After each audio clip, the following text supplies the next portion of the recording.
Eu gostaria de, nessa noite, nós abrirmos a palavra de Deus no Evangelho segundo escreveu João, capítulo de número 2.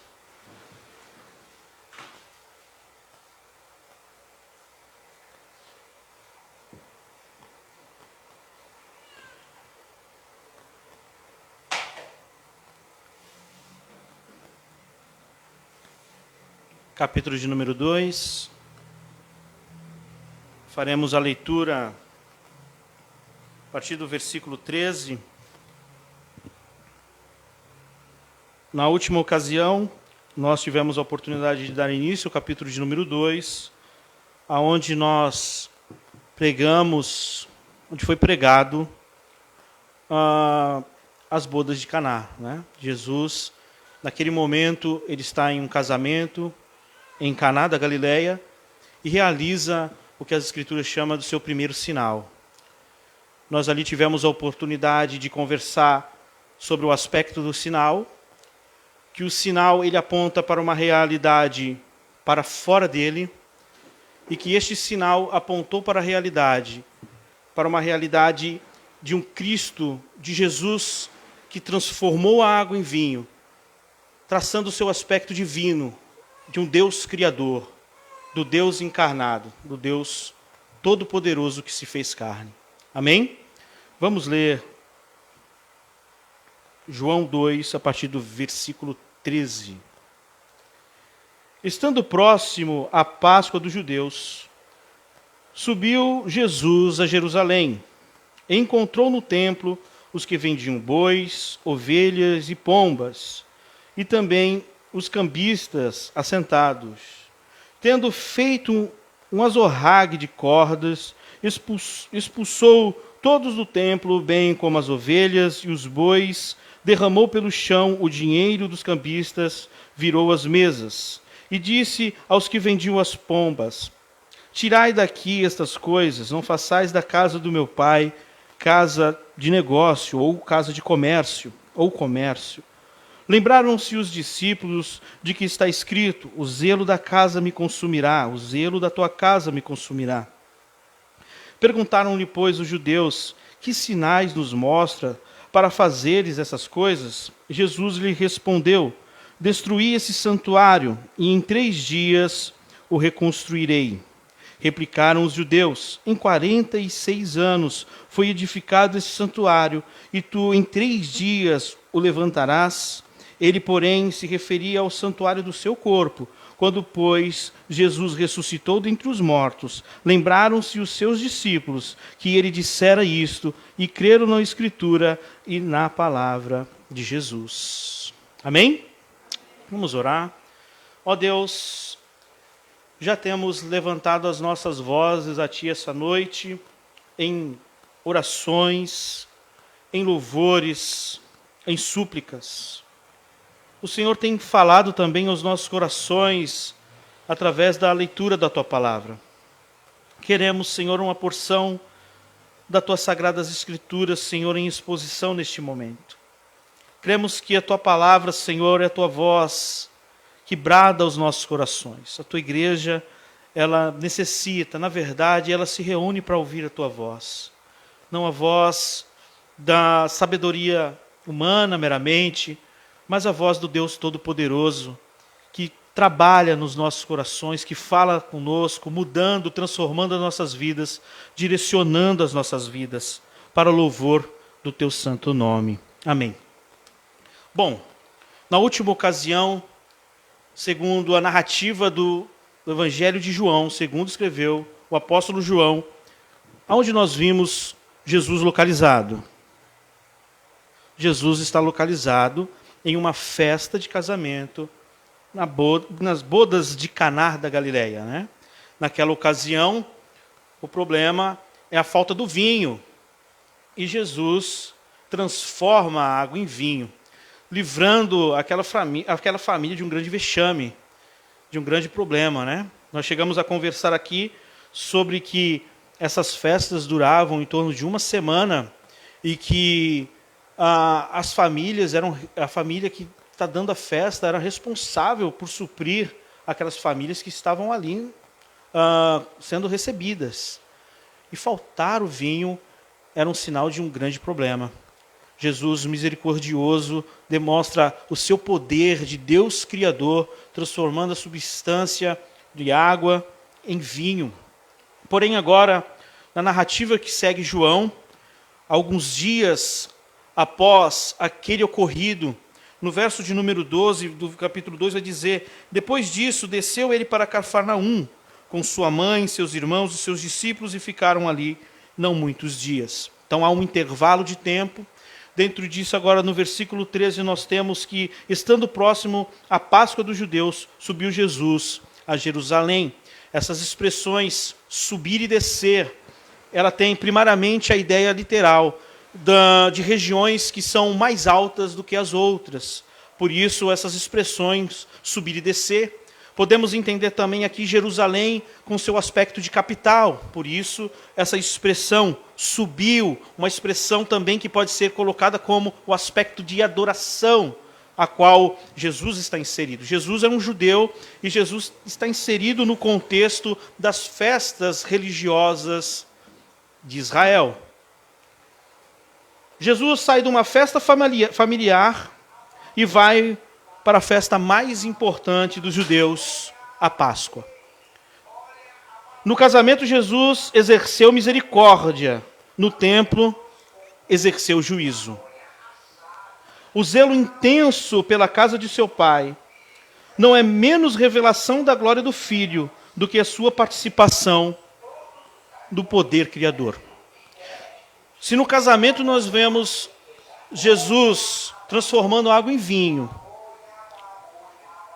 este milagre que é chamado por João de sinal, apontando para a divindade do Filho no seu poder criador, o sinal do Cristo que purifica o templo, demonstrando juízo, não é menos importante do que o Cristo que transformou em água em vinho.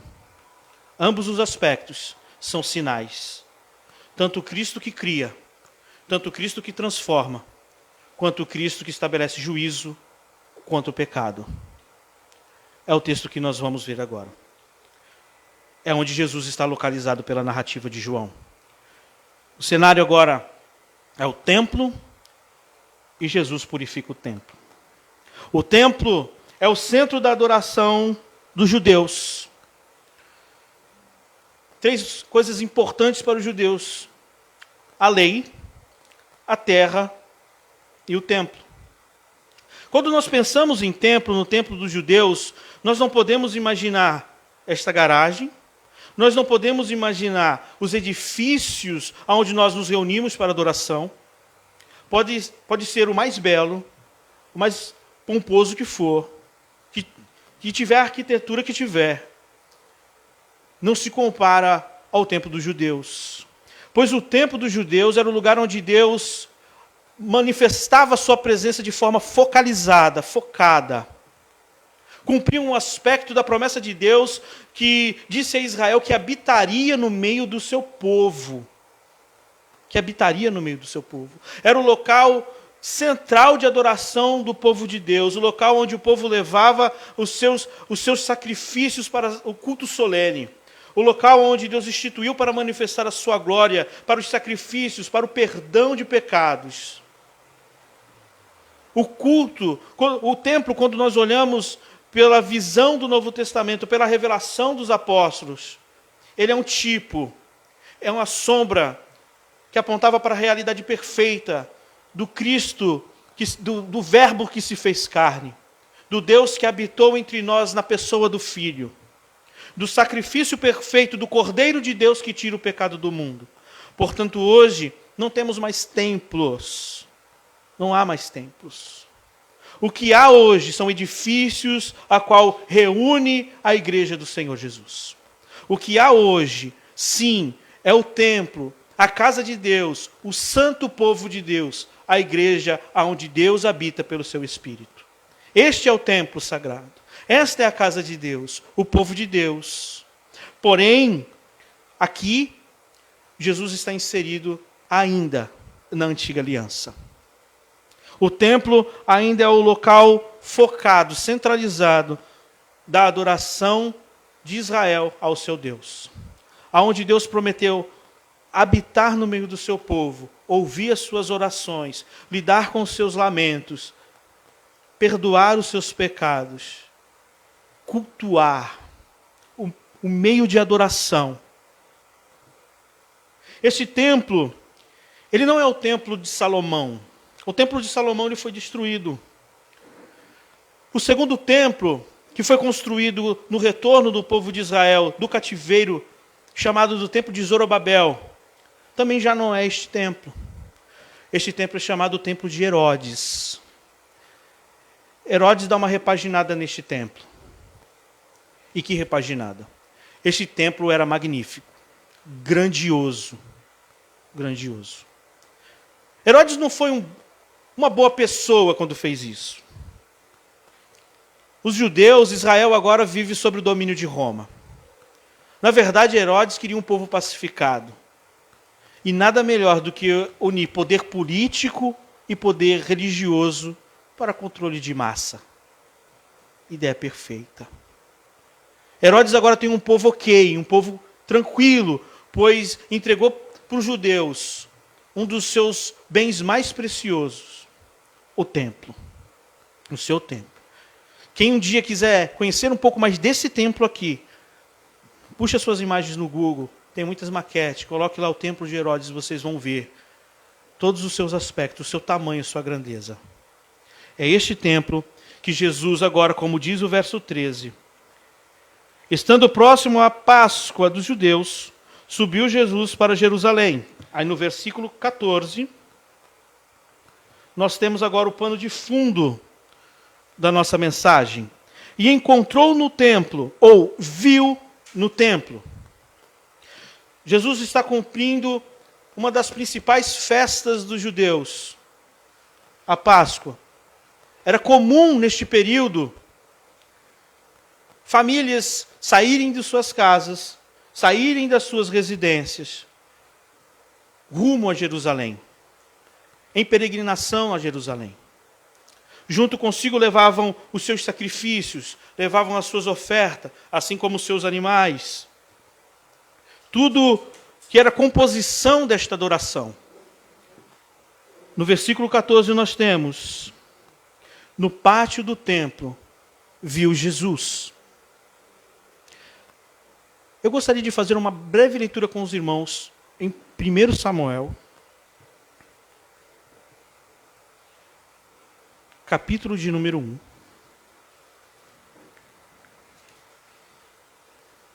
Vou fazer algumas leituras, nós não vamos explicar, é só para nós entendermos algum contexto aqui. O livro de 1 Samuel, capítulo de número 1. Essa história é muito conhecida, os irmãos que já leram o Antigo Testamento, com certeza lembram da história de Eucana e Ana. Quem escutou Diante do Trono vai lembrar da musiquinha, né? Ana, por que está chorando? Né? Por que não? Dudu escutava demais, fazia casa, fazia coreografia. Precisa nem ler, né? Só cantar a gente já sabe o texto.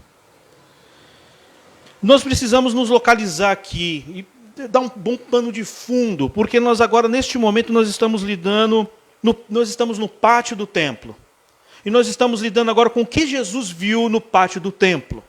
Local onde Deus manifestava a sua presença focalizada, centro de adoração de Israel, local de culto solene. Deixa eu ver aqui. No primeiro versículo vai dizer, houve um homem... Vamos ler a partir do versículo 9, vamos direto para o foco, versículo 9. Após terem comido e bebido em Siló, estando Eli o sacerdote assentado numa cadeira, junto ao pilar do templo do Senhor, levantou-se Ana e com amargura de alma orou ao Senhor e chorou abundantemente. E fez um voto dizendo, Senhor dos exércitos, se benignamente atentares para a aflição da tua serva, e de mim lembrares, e da tua serva te não esqueceres, e lhe deres um filho varão, ao Senhor darei por todos os dias da sua vida, e sobre a sua cabeça não te rasparás navalha. Nós não vamos explicar esse texto, mas aqui nós temos algo parecido. No versículo 7 vai dizer: e assim faziam ele de ano em ano, todas as vezes que Ana subia à casa do Senhor, e outra vez a irritava pelo que chorava e não comia. Vamos explicar o que está acontecendo aqui. Eucana, Ana e Penina. Ana não podia gerar filhos, era uma estéril. Eucana, um homem devotado, marido centrado em sua mulher, anualmente subiam para a adoração. Aqui não é o templo, é o tabernáculo. Mas nós encontramos a expressão casa do Senhor.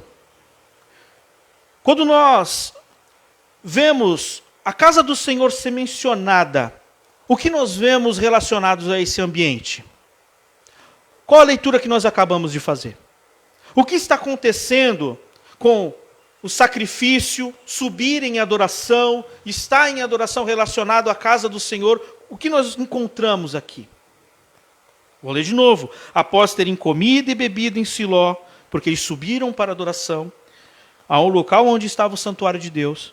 Estando ali o sacerdote assentado numa cadeira junto ao pilar do templo do Senhor, levantou-se Ana e com amargura de alma orou ao Senhor. O que está acontecendo então neste ambiente relacionado ao templo? Um local de oração, um local de culto, um lugar de pranto, um lugar onde as pessoas derramavam a sua alma. Ana está amargurada, ela é uma mulher estéril, ela está sendo afrontada por causa disso, e ali ela derramou o seu coração na presença de Deus. E esse local é o local onde Deus prometeu que habitaria no meio do povo de Deus. Vamos voltar para João. O que Jesus viu quando entrou no templo?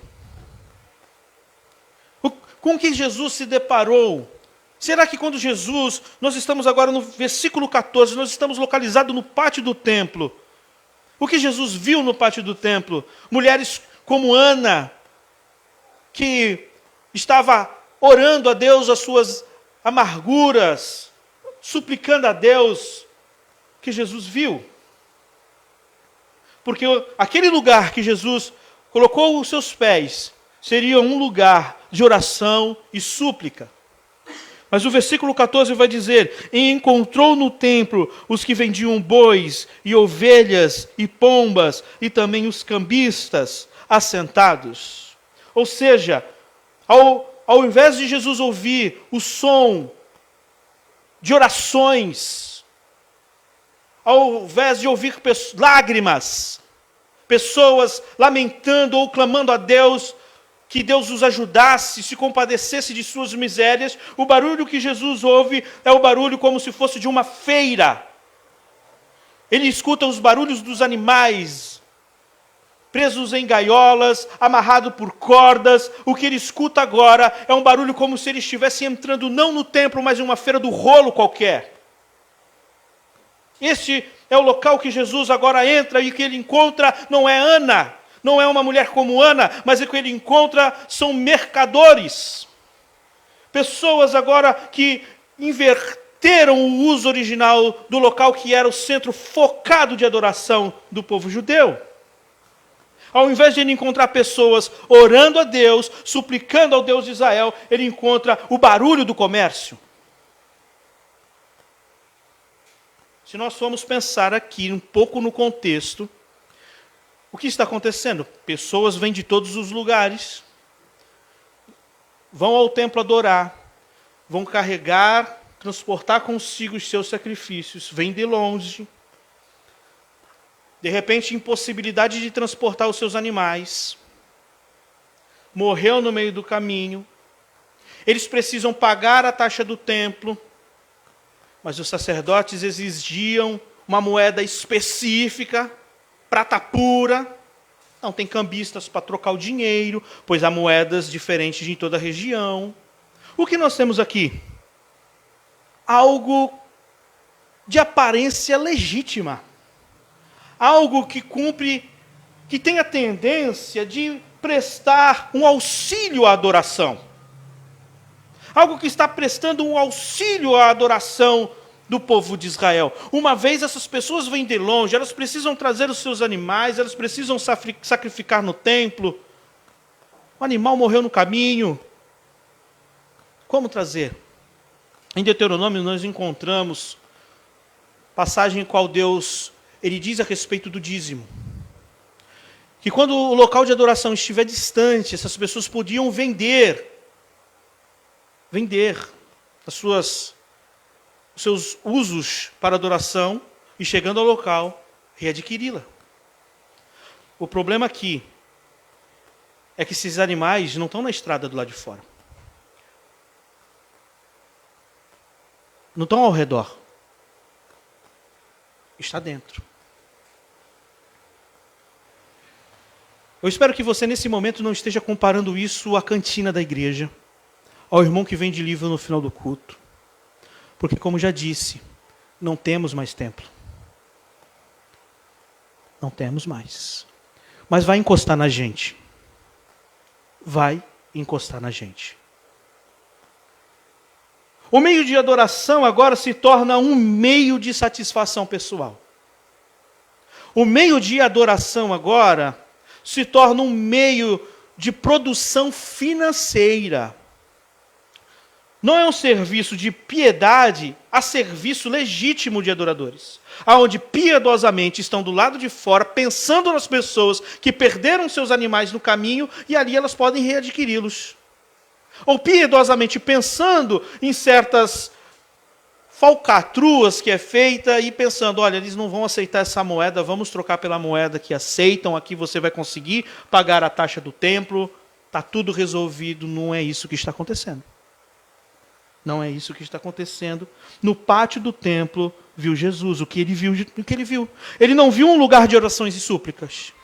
O que ele viu foi um barulho do comércio e o som dos animais. O que ele viu quando entrou no pátio? Ele viu a impureza que começa como uma pretensão de auxílio à adoração. Porque se ele purificou, é porque havia impureza.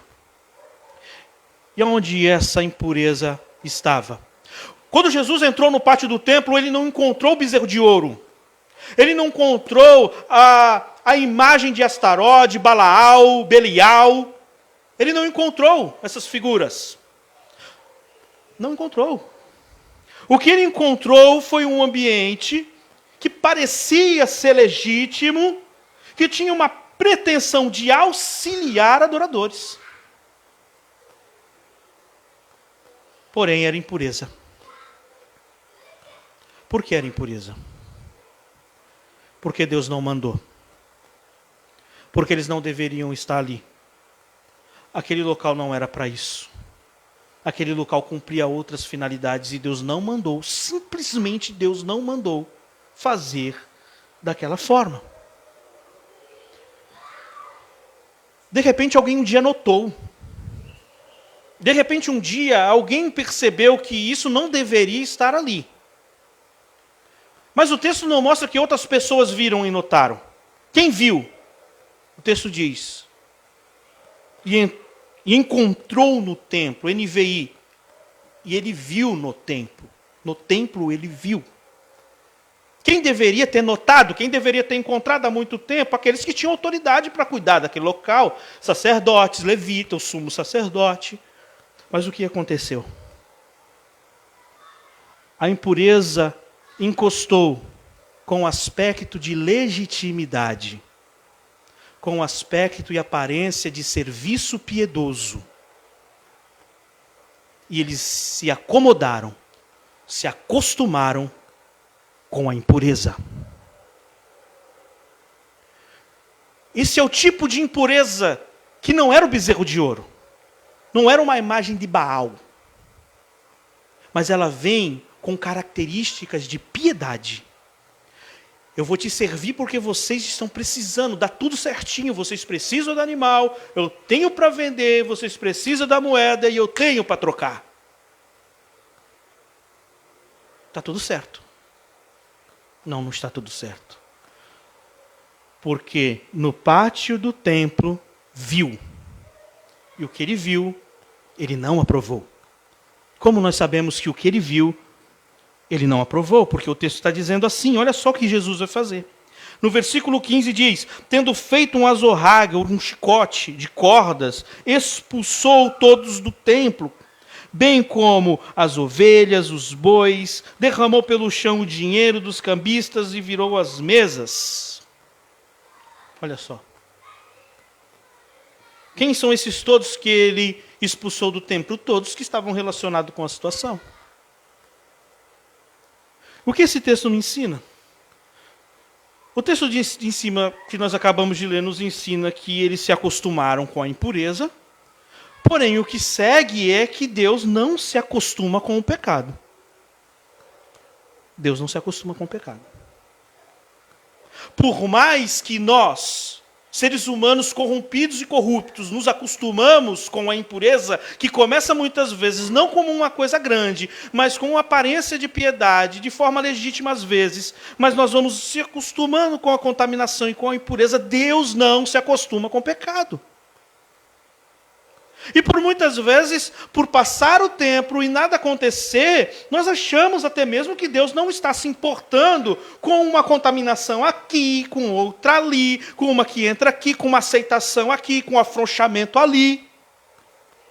Porque nós medimos, temos a tendência de medir Deus pelos nossos parâmetros, pelos nossos sensos de justiça comum. Nós achamos que temos uma régua e somos capazes de medir a justiça de Deus. E com isso, nós nos acomodamos bem com a impureza que, muitas vezes, irmãos protestantes reformados, que não somos idólatras e não temos imagem de esculturas, mas com pequenas coisinhas, que com cara de legitimidade, se amoldam e nos acostumamos muito bem com ela. Estamos completamente confortáveis. Mas Jesus viu, e pelo fato de Jesus ver, Deus não se acostuma com o pecado. Não se acostuma. E a justiça de Deus é retributiva. E a justiça de Deus é retributiva. Olha que imagem interessante. Nós vemos Jesus, o texto apontar para a glória de Jesus, o Deus Criador que transforma água em vinho, no texto que nós lemos a última vez. Porém agora nós vemos o Deus de justiça entrando num lugar que é dele. Que quem instituiu foi ele. Que quem disse o jeito de adorar foi ele. Foi ele. O que tem aqui? A impureza disfarçada de serviço piedoso. A impureza disfarçada de serviço piedoso. Deus regula a adoração por sua palavra. Olha só o que o texto vai dizer. E disse aos que vendiam as pombas, tirai daqui essas coisas, não façais da casa do meu pai casa de negócios. Quem regula aqui? Quem que está regulando o quê? Jesus está fazendo. O que nós encontramos aqui é a justiça de Deus se manifestar. A justiça de Deus é retributiva. Ele retribui ao pecado. A sua ira retribui o pecado com justiça. Deus não se acostuma ao pecado, ao contrário do ambiente que está totalmente confortável com a impureza. Porém, Jesus regula a adoração na autoridade da sua palavra. Não façais a casa do meu pai casa de comércio. Não façais da casa do meu pai casa de negócio. No versículo que segue vai dizer, lembraram-se os seus discípulos do que está escrito, o zelo da tua casa me consumirá. No versículo 18 vai dizer, perguntaram-lhe, pois, os judeus, que sinais nos mostra para fazer essas coisas? Olha só que interessante. Que sinais nos mostra para fazer essas coisas? O sinal é a purificação. O fato dele purificar o templo é o sinal. Mas eles não enxergam. E eles perguntam, com que autoridade você está fazendo isso daí? Já viu aquelas expressões assim, quando estamos combatendo aqueles que vendem a fé e de repente surge aquela frase assim: não julgue para não ser julgado. Não julga. Está fazendo para Deus, irmão. Eles estão fazendo para Deus. Com que autoridade você está fazendo isso? O sinal já é a purificação do templo. Porque a purificação do templo está sinalizando que o Messias chegou. Que o Messias prometido, o desejado das nações, está adentrando o templo. E ele está purificando o seu templo. Está purificando os seus levitas. A promessa está se cumprindo. Que direito que Jesus está exercendo aqui? Ele está exercendo o direito de dono. A autoridade de filho. Quem é ele? Para onde o texto está apontando? Lembra qual é o texto maior do Evangelho de João? Sabermos quem é Jesus. Quem é Jesus? Caná da Galileia. Jesus é o Deus Criador. Purificação do templo. Quem é Jesus? Jesus é o Deus de justiça. O Deus que não se acomoda ao pecado. O Deus que chama pecadores ao arrependimento. Quem é Jesus? A autoridade de Cristo é o sinal da sua divindade. E que direito que ele tem? Ele está exercendo o direito de dono. O que ele está fazendo? Ele está estabelecendo o lugar da soberania de Deus. O que Jesus está fazendo? Ele está colocando a criatura no seu devido lugar.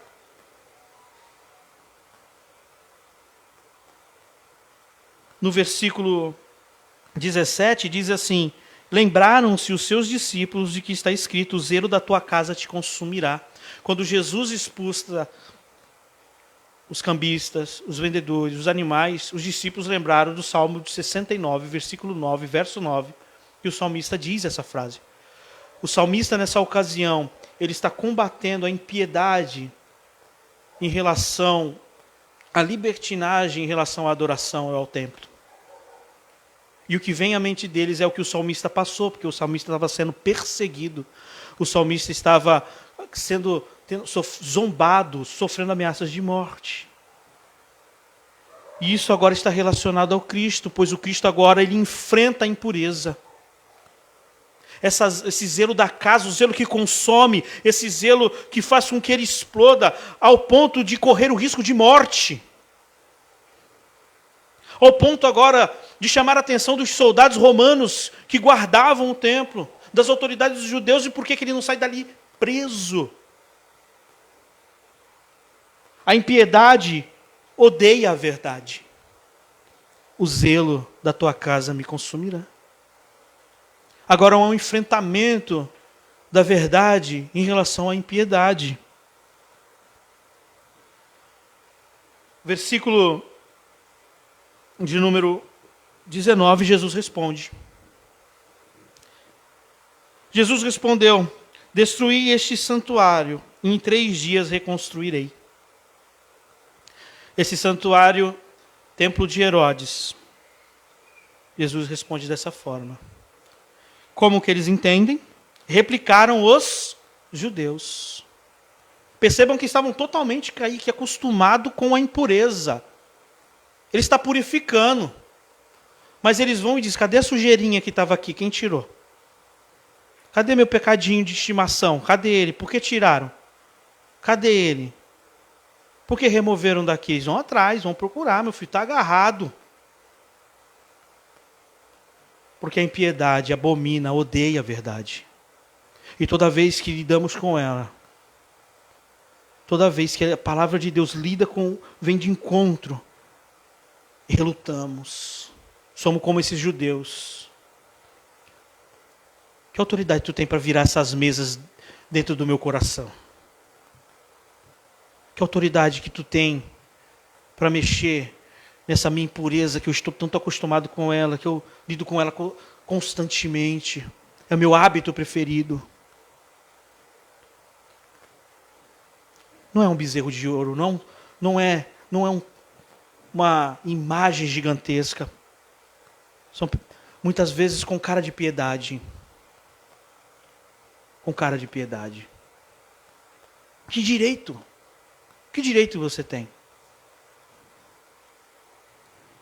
Jesus respondeu: destruí esse santuário e em 3 dias reconstruirei. Não tem como. Replicaram os judeus: em 46 anos foi edificado esse santuário e tu 3 dias o levantarás. 46 anos, Herodes mandando fogo aqui, tá bonito, tá grande. Sabe quando esse tempo foi terminado? No ano 64. Nesse ponto, 46 anos, ele estava nesse processo. Ano 64 ele foi terminado, 70 foi destruído. Foi terminado no ano 64, ano 70 ele foi totalmente destruído. Os judeus se rebelaram contra Roma e os romanos botaram no chão o templo. Porém, no 21 vai dizer assim: ele, porém, se referia ao santuário do seu corpo. Interessante. Sabe o que está acontecendo aqui? O sinal era a purificação, mas eles não enxergaram. Não reconheceram o seu Senhor. Não reconheceram o seu Cristo. Irmãos, eles não estão entrando no templo de Atenas. Eles estão entrando no templo dos judeus. Eles não reconheceram o seu Senhor. A impureza não contemplou o puro. A impureza não contemplou o puro. O sinal era a purificação. E agora eles estão perdidos num enigma. Estão tontos no enigma.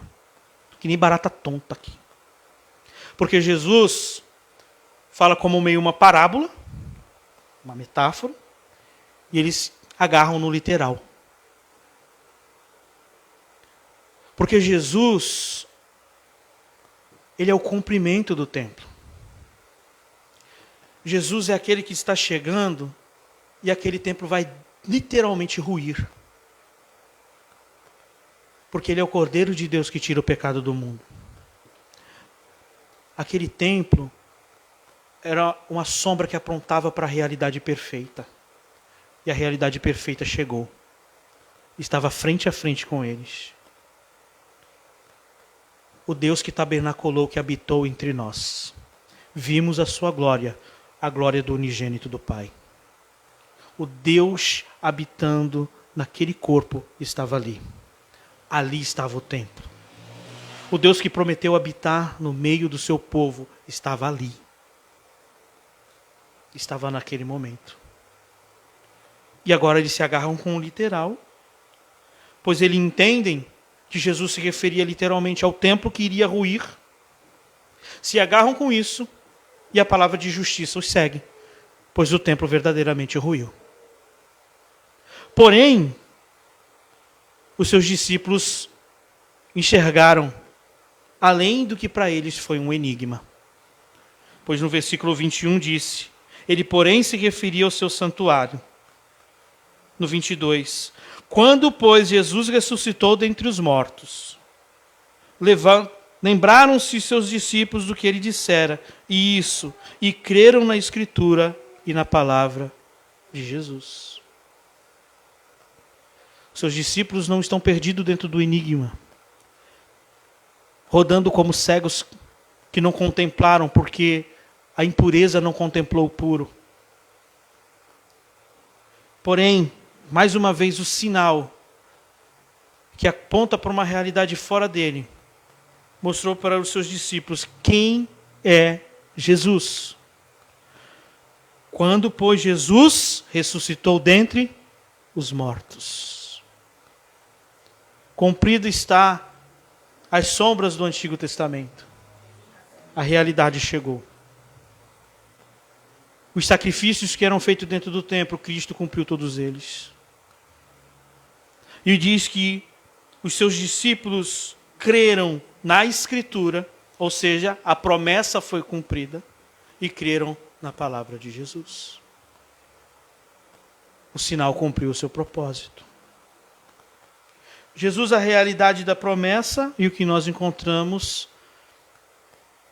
se aqueles que estavam cegos em suas impurezas, ficaram perdidos dentro de um enigma, pois Jesus, ao falar que destruiria o templo, se referia ao seu próprio corpo, que foi morto, sepultado, ressuscitou ao terceiro dia.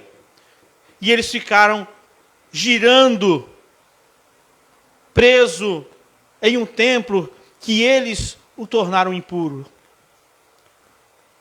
Quando os seus discípulos enxergaram aonde de fato agora a presença de Deus estava. Aonde de fato agora a glória de Deus estava.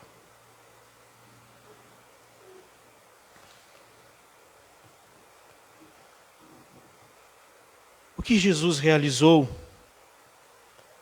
quando entrou no templo? O que essa purificação de fato fez? Atacou o espírito de secularidade dos judeus.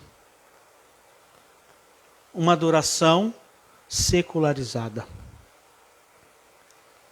Onde, na verdade, um serviço de aparência de piedade, na verdade, contaminou o ambiente de adoração. Nós não temos mais um templo, mas nós somos o templo. E a igreja de Deus como o templo de Deus, ela está alicerçada, firmada na pedra fundamental que é Jesus Cristo e na doutrina dos apóstolos. E o que nós fazemos? Edificamos a igreja do Senhor. Aquele que edifica, veja como edifica. Lembra de Coríntios, lembra de Paulo?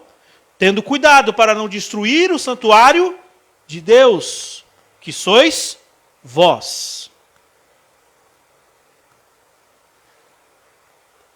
O que Jesus atacou quando atacou os cambistas, o mercado do templo, atacou o espírito de secularidade dos judeus.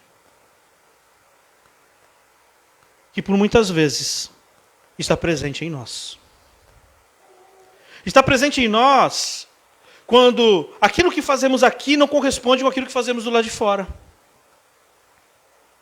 Quando o nosso serviço de edificação, não de fundamentos, porque os fundamentos já foram lançados, mas de edificação, não corresponde ao crescimento da igreja. Lugares da Europa, irmãos, da Europa, com igrejas que outrora foram lugares marco da fé reformada, hoje são lugares de uma fé fria, de um culto morto, onde as reuniões terminam e eles saem para encher a cara nos bares, saem para a balbúrdia. Esse não é um serviço de piedade, esse não é um serviço de edificação, mas é uma vida cristã com um espírito secularizado, onde nós cumprimos praxes. É muito fácil nós pegarmos esse texto e pegarmos a teologia da prosperidade e colar aqui. É muito fácil nós pegarmos esse texto e atacar a cantina, o irmão que vende livro. Não existe templo, irmãos, o templo somos nós. E se há alguém que vende, tem alguém que compra. O que Jesus expôs, como expôs, ele expôs a corrupção e a ganância. Um coração ganancioso, corrupto. Ele expôs os mercadores da fé, mas ele não expõe só os mercadores da fé, mas ele expõe também aqueles que, ao invés de um ambiente de adoração, transformam num ambiente de barganha, de troca.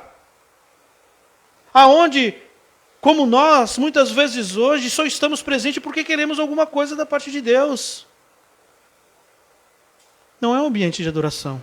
O que Jesus expôs? Expôs a corrupção e a ganância. Não sabeis vós que sois o santuário de Deus? A igreja do Senhor, por muitas vezes ela pode viver momentos de impureza. Quando ao invés de ter uma vida verdadeiramente piedosa, cumpre praxes e a sua vida se tornou um cristianismo secularizado. Os líderes, na verdade, são mercadores da fé e a igreja meros consumidores de um entretenimento e um produto apresentado. Há um encontro perfeito. Oferecemos o entretenimento e há quem consuma.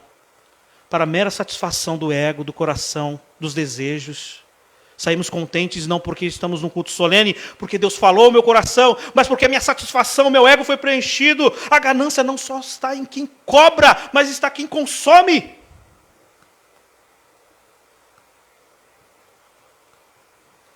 Jesus atacou o espírito antimissão, porque o pátio aonde ele estava chamava-se Pátio dos Gentios.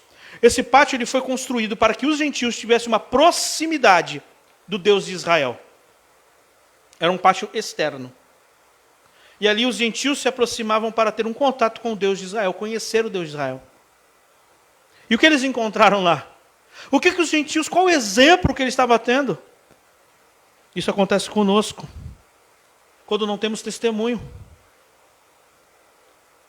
Quando na verdade olham para a nossa vida aí fora e nos confundem com qualquer outro. Quando Cristo não é encontrado em nossas vidas. Quando vivemos, na verdade, do lado de fora, um cristianismo apático, frio, secreto. Não é secreto porque é a perseguição da igreja, aonde eu tenho que adorar nas catatumbas. É secreto porque, na verdade, há um local que eu manifesto o meu cristianismo e ele é aqui e ali, escolhido a dedo. Há um cumprimento da promessa aqui. Porque aquele que foi prometido que entraria no templo, entrou. E purificou. E os sacrifícios que eram feitos ali, foram todos cumpridos por ele na cruz do Calvário. Amém? Somos a casa de Deus, o povo de Deus, lugar de adoração de Deus. E a semelhança do templo dos judeus, podemos facilmente nos acostumar com a impureza quando ela vem vestida de senso de serviço religioso. Mas quando, na verdade, ela é simplesmente um meio de negócio. Mas por que muitas vezes acostumamos? Porque é interessante para nós consumir o que o negócio está oferecendo. O que Jesus viu quando entrou no templo. O que Jesus viu quando passeou entre os castiçais. E João o viu. Ele disse, escreve as 7 cartas da Ásia. Porque se nós achamos que o Jesus que purificou o templo não olha a sua igreja, estamos enganados. Leiam as 7 cartas no Apocalipse e veja o que ele falou com essas igrejas. Não falou com paredes, não falou com locais de pedra, ele falou com pessoas, com líderes, com membros, com homens que ele chamavam colunas, e essas colunas não eram de cimento, eram pessoas, que ele disse, voltai ao primeiro amor, lembre de onde caíste. Ele não está falando de um templo feito por mão de homem, ele está falando comigo e com você. Que um dia, às vezes com uma aparência de piedade, nos acostumamos com a impureza. E ela vai chegando. E disfarçamos ela lá. Mas quando a palavra vem, nós fazemos que nem os judeus. Qual autoridade tu tem para lidar com isso aí? Autoridade de dono, meu irmão.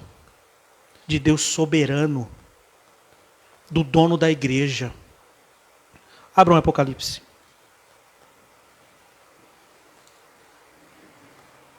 Vamos encerrar com a leitura. Vamos ver como se porta o Jesus que entrou no templo com Jesus que agora lida com a igreja.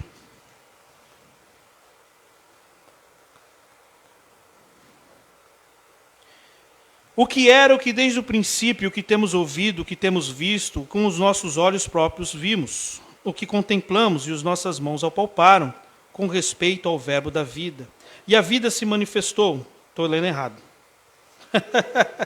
E com muita empolgação. Revelação de Jesus Cristo que Deus lhe deu para mostrar aos seus servos as coisas que em breve devem acontecer, que ele enviado por intermédio de seu anjo, notificou ao seu servo João, o qual atestou a palavra de Deus e o testemunho de Jesus Cristo quanto a tudo que viu. Bem-aventurado aqueles que leem, aqueles que ouvem as palavras dessa profecia e guardam as coisas nelas escritas, pois o tempo está próximo. João, as 7 igrejas que se encontram na Ásia. Graça e paz a vós outros. A quem João está escrevendo. As 7 igrejas que se encontram na Ásia. Da parte daquele que era e há de vir. Da parte dos 7 espíritos que acham-se diante do trono. Da parte de Jesus Cristo, a fiel testemunha, o primogênito dos mortos e do soberano Deus, o Rei. Irmãos, isso é muito explosivo. Quando você começa a ler Apocalipse, olha o que está escrito. Da parte de quem?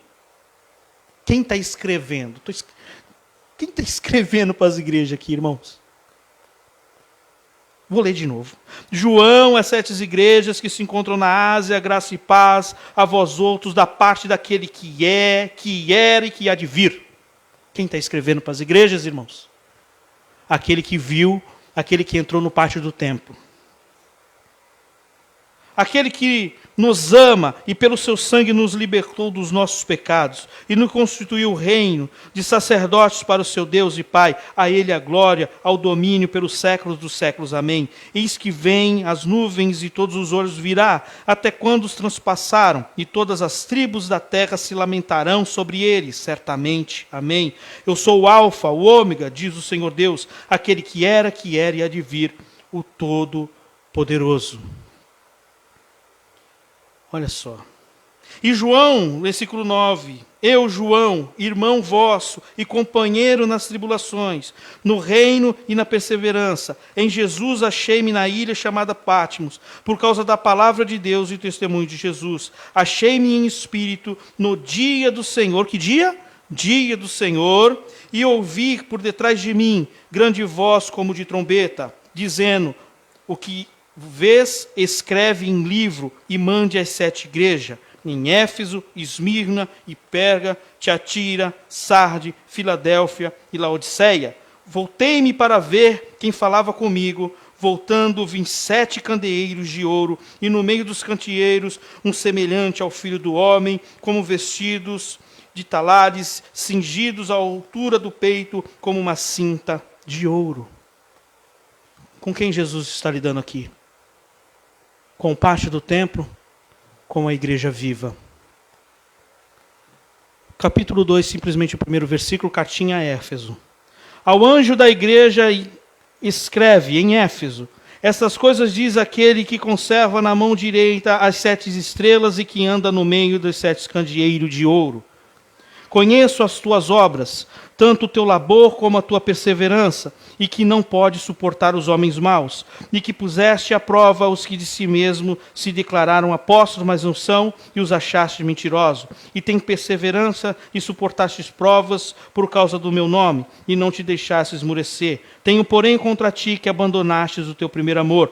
Lembra-te, pois, de onde caíste, arrepende-te e volta a praticar as primeiras obras, se não venho a ti e moverei o teu lugar do candeeiro, caso não te arrependas. Jesus ainda lida? Lida. Lida com a igreja. Lida. O Jesus que não se acostuma com o pecado, que purificou o templo, é o mesmo Jesus que lida com a igreja. Amém, irmãos? Oremos.